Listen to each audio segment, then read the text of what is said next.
माझं काम आहे. कोण तू? इथं काय करते? इथं काय करते? आजपासून बंद. मी सांगतोय म्हणून. मी जे सांगतोय तो माझ्या मनाचा प्रश्न आहे. ऐकावं लागेल. ऐकणार नाही.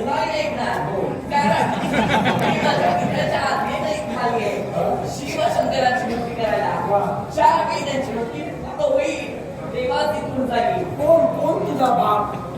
स्वर्ग लोकी माझं वास्तव्य सूर्यदेव या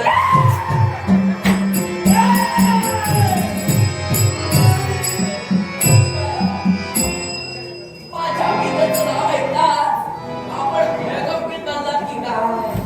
हा गुरु खरा सत्यानाश तुझ्या बापानं केला. त्याला जाऊन विचार. त्याला कारण आहे तो माझा वैरी आहे. आणि वैरी त्याचे जेवढे नातेवाईक मला मिळतील ना त्या प्रत्येक नातेवाईकाला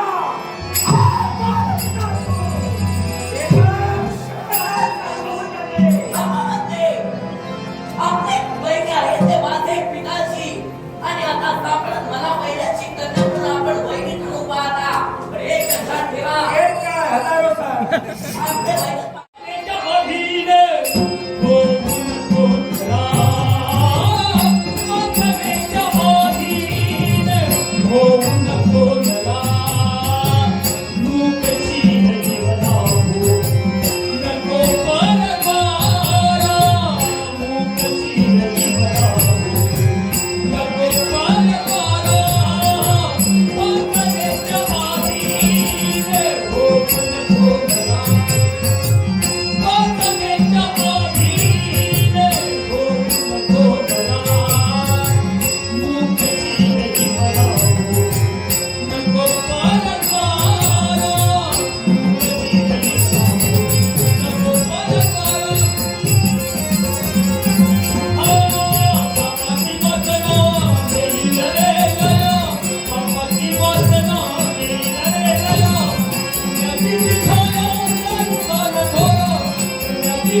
नाव सांगितलंस कालकुटासूर.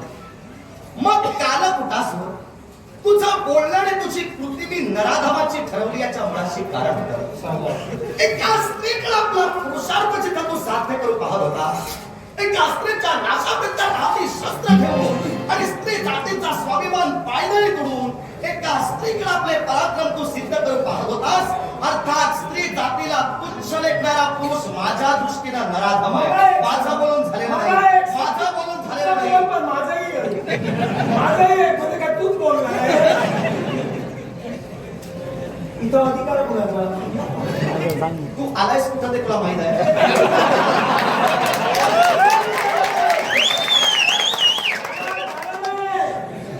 तुला मी का विचारलं? इथं मी आलोय या ठिकाणी ठिकाणावर अधिकार कोणाचा? आता हा जर प्रश्न अधिकार कोणाचा? तू जेवढं सांगतोयस तेवढं बोलायला काही मी तुझा आज्ञांकित किंवा तुझा बोलका पोपट नाही. मग जा. लक्षात घे. मग तू जाऊ शकतो. जा म्हणजे ही भाषा कुठची? जा म्हणजे जा म्हणजे जा. तू वाटेला जा होईल. ऐक, जाणाऱ्यातला मी नव्हे. या जागेवर अधिकार कुणाचा? जाणाऱ्याने तुला घेऊनच जा. या जागेवर अधिकार कुणाचा? कोणाचा? ज्या अधिकार क्षेत्रात तू पावलं टाकलीस ती माझी अधिकार क्षेत्राची भूमी आहे. मग मला एक सांग, एवढा वेळ झाला, बराच कालावधी मागे होता, मी इथपर्यंत आलो, ही आलेली माझ्यावर. तुम्ही कुठं होता? सैन्य कुठं होतं? मी जर इथपर्यंत पोहोचू शकतो, माझा प्रमाण जर मी घडवू शकतो, तर नेमके तुम्ही का आले आणि तुम्ही कोण? एवढे दिवस होता एवढे दिवस होता कुठं हा प्रश्न केला? नक्की काय ते ठरवलं? एवढा वेळ मी कुठं होतो या प्रश्नाचं उत्तर देईल. ज्या भूमीत संप्रदा वितंडवाद ही कृती आपण निर्माण करणार ही हस्तिनापुराची भूमी आणि या हस्तिनापुराचा नृपदंड राजा संवर्णन आपल्या हाती घेतला. जनतेच्या इच्छा परिपूर्णतेसाठी आणि जनतेच्या संरक्षणात मी करत होतो. पण एवढा वेळ मी कुठं होतो या प्रश्नाचं उत्तर देतोय. सांप्रत हे अरण्य आहे आणि या अरण्याची अराजकता आपण निर्माण करू पाहता. पण शिकारीच्या निमित्तानं राजप्रासादाचा त्याग केला आणि राजप्रासाद सोडून या घोर कांतारी मी प्रवेश करता झालो. पण माझ्या जीवनात खिल्ले ठिकाणा शिकारीच्या निमित्तानं बाहेर पडत असताना ज्या अश्वावर अश्वारूढ होऊन राजा संवर्ण या अरण्यात हिंस्र शापदांची शिकार करत होता तो माझा घोडा, तो माझा अश्व मृत झाला. आणि म्हणूनच अश्व माझा मृत झाल्यानंतर खरं ते सांगतोय तुझ्यासारखं काहीतरी ठिकाणी सांगत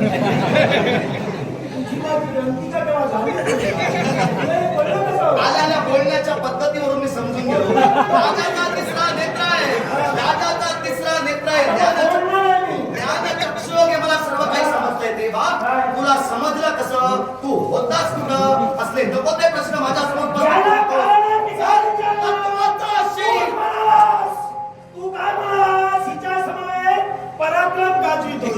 एखादी स्त्री जर हट्टी असेल आणि तिला जर का युद्धाची खुमखुमी असेल, समोरच्या पुरुषानं काय करावं? मग तिला युद्धाची खुमखुमी होती म्हणून तू तिच्या इच्छेसाठी शस्त्र उद्योग करत होतास.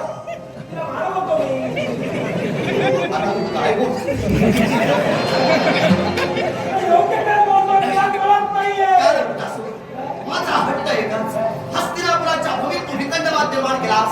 माझ्या पवित्र भूमीत निर्माण करण्याचा प्रयत्न केलास आणि आज ज्यानं अनितीचं आचरण केलं माझ्या हस्तिनापुराची भूमी स्त्री जातीचा स्वाभिमान पराजित करून त्याला कलंकित केली. त्याला जगण्याचा अधिकार वाचवला.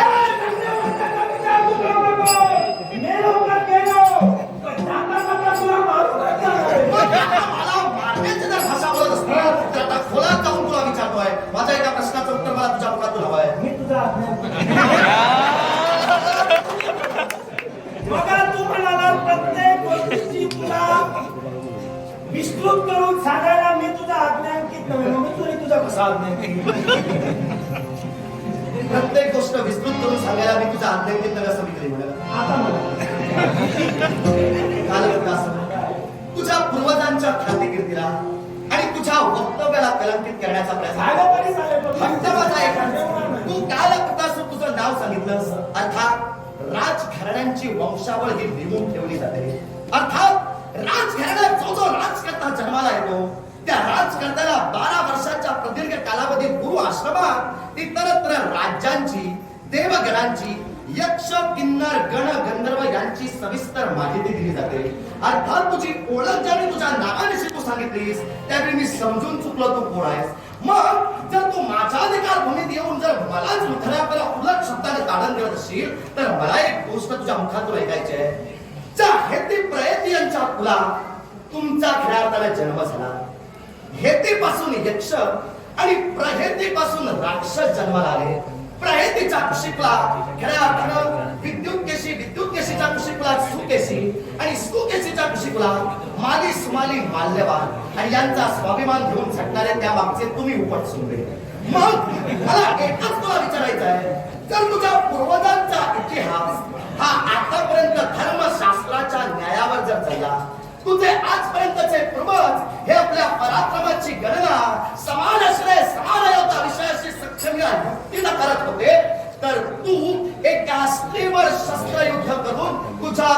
कुळाची शाल्यता का दादालीस प्रश्नाचं उत्तर होय. सुंदर प्रश्न केला. मी सुंदरच बोलतो. पण त्याबरोबर मी तुला म्हणालो तिला युद्धाची कुणाची होती. म्हणून मी युद्ध केलं. कारण हिच्याशी युद्ध केलं याला कारण युद्ध करायचं नव्हतं, याला मारायचं होतं. आता याला का आता हे माझं आहे. याला कारण सूर्यदेवाची कन्या आहे. ही मला मान्यच नाही. पण सूर्यदेवाचं नाव सांगितलं म्हणून मारणार. कारण का आमचा तो वैरी किंवा तू या वैरत्वात येऊ मग आल्यापासून जे काय फिरवत होतास ती थट्टा नेमकी करत होतास कुणाची, दिशाभूल करत होतास कुणाची. राजा संवर्ण अप्रबुद्ध नव्हे तेव्हा तुझा अप्रबुद्धपणा आणि तुझी अक्कल तू आता वेशीवर टाकून दिलीस. तेव्हा मला तुला एकच सूचित करायचं आहे, तुझ्या पूर्वजांनी आजपर्यंत सूर्यदेवांशी असणारा वैमनस्य हे सूर्य देवतेबरोबर प्रतिकार करून सिद्ध केलं. मग तो जर सूर्यकन्या या सूर्यकन्येवर शस्त्र करून तुझ्या कुलाची शालता जर दागत असेल तर माझ्या दृष्टीनं मी सांगितलेलं विधान सत्य होत आहे. माझ्या दृष्टीनं तू नराधमच आणि नराधम काय त्याच्या पुढे जाऊन नीच कारण तूच म्हणालास पूर्वजांचा इतिहास जर पाहिला, मी इतरांचा इतिहास पाहत नाही, इतिहास मला घडवायचा. पूर्वजांनी काय केलं, आईनं काय केलं, त्याच्या बापानं काय केलं हे मला नको. मला काय करायचंय महत्त्वाचं. इतिहास अशा पद्धतीने घडवणार आहेस का? इतिहास अशा पद्धतीने घडवणार आहेस का? अरे इतिहास घडला म्हणजे झाला, कसाही करता घडवलेल्या इतिहासाच्या प्रत्येक पानावर तू घडवलेल्या इतिहासाच्या प्रत्येक पानावर पुढची पिढी माझ्या नावानं टाळी वाजवतील, पण तुझ्या नावानं हास्यात्मकच टीका करतील. मग मला सांग, तुझ्या नावानं टाळी वाजवते, मग ही संधी तुला कुणामुळे मिळाली? मिळाली सांग. तुला जर वाटत अरे असेल, वाजली म्हणून जाऊ नको. तुला जर टाळी जर टाळी त्यावेळी वाजवणाऱ्या टाळ्या माझ्याकडे वाजवतील. तुला जर वाटत असेल, मी जर तुझ्या समोर उभा राहिलोच नसतो, इतिहास जर मी घडवलाच नसता, तुला इतिहासात तू ओळखलं तुझा निर्लज्जपणा जगासमोर दाखवून ऐकून घे. काय आहे काय म्हणतोयस? मग तू जर निर्लज्जच आहेस तर मला आता ते स्पष्ट करण्याची गरज नाही. आजपर्यंत बरेच लोक सांगले, तू जर म्हणत असशील यावर अधिकार तुझा आणि इथं येऊन जर दादागिरी मला लक्षात ठेव, आपल्या गृहात कुणी दादागिरी करतो, पण दुसऱ्याच्या गृही जाऊन जो दादागिरी करतो तेव्हा जास्त दादागिरी करायची नाही. सागराला आलेली ओढणी भरती ओढणी करून टाकली. अगदी काय ते सांग. अगदी की होती. भरती आली तरी ओढणी करतात. माझा हट्ट एकच, माझ्या भूमीच्या अरे लक्षात ठेव, तुझे हट्ट पुरवायला मी तू जे काही बोलतोस त्याचा तुला कदाचित आनंद वाटत असेल, पण मी राजकर्ता आहे. हस्तिनापुराचा नृपदंड माझा हाती आहे. तुझ्याशी वितंडवाद करून मला माझं वर्चस्व कमी करायचं नाही. तेव्हा तुझ्याशी जर अधिक बोलत राहिलो तर तू तुझ्या तोंडाने सांगशील मी निरोज आहे, माझा सैन्य होता मी राक्षणाशी वाद घालतोय. तेव्हा तुझ्याशी असणारा माझा वाद मूर्खाला ज्ञान देणारा शतमूर्ख. मला जर मूर्ख म्हणत असशील आणि मला जर ज्ञान देत असशील तर त्या ज्ञानाचा उपयोग कधी होणार नाही. मी जसा आहे तसा इतिहास घडवला. तुला ज्ञान द्यायला आणि तुझा इतिहास स्पष्ट करायला मी काही तुझा बांधील नाही, पण तुला ज्ञान देऊन मी शतमूर्ख होणार नाही. कारण ज्ञानाचा एकही मुद्दा मी अजून मांडलेला नाही. हे ती प्रयत्नीचं सांगितलेलं तुझ्या तिथं डोक्यावरून गेला तिथं तुला समजलं. तुला ज्ञान देऊन काही उपयोग नाही.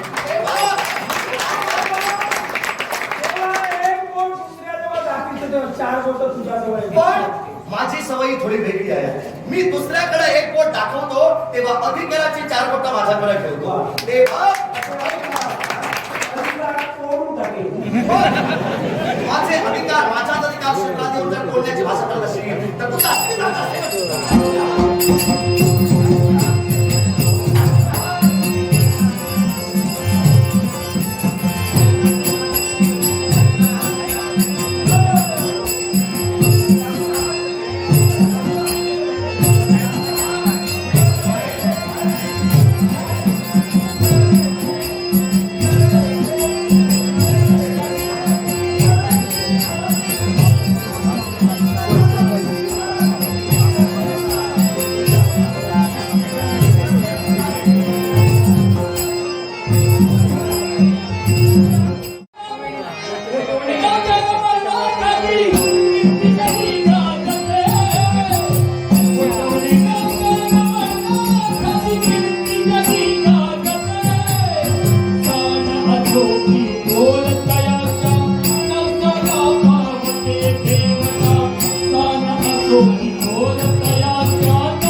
आघाव कसा